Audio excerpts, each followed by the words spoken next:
ICC మహిళల one day ప్రపంచ కప్లో విజేతగా నిలిచిన భారత్ జట్టులోని ముగ్గురు క్రికెటర్లకు ఇండియన్ రైల్వేస్ గిఫ్ట్ ప్రకటించింది.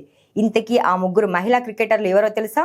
ప్రతికా రావల్, స్నేహ్ రాణా, రేణుకా సింగ్ ఠాకూర్లు. తాజాగా ఈ ముగ్గురు క్రికెటర్లను భారత రైల్వేస్ ఆఫీసర్స్ ఆన్ స్పెషల్ డ్యూటీగా నియమించింది.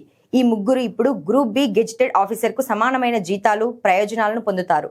రైల్వే స్పోర్ట్స్ ప్రమోషన్ బోర్డు తీసుకున్న ఈ చొరవ మహిళా క్రికెటర్లకు ఆర్థిక భద్రతను అందించడమే కాకుండా వారికి పరిపాలనా బాధ్యతలను కూడా అప్పగిస్తుంది.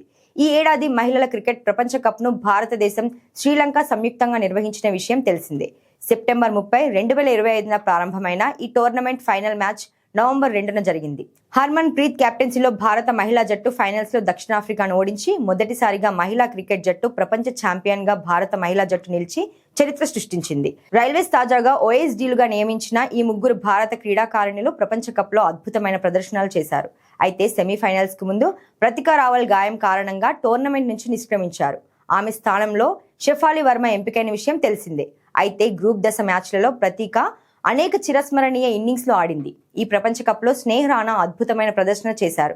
అయితే అక్టోబర్ 23న న్యూజిలాండ్ తో జరిగిన మ్యాచ్ తర్వాత ఆమెకు మరిన్ని అవకాశాలు రాలేదు. కానీ రేణుకా సింగ్ ప్రపంచ కప్ లో అద్భుతమైన బౌలింగ్ చేసింది. ఫైనల్లో కూడా ఆమె 8 ఓవర్లలో కేవలం 28 పరుగులు మాత్రమే ఇచ్చి గొప్ప ప్రదర్శన చేసి భారత విజయంలో కీలకంగా మారింది.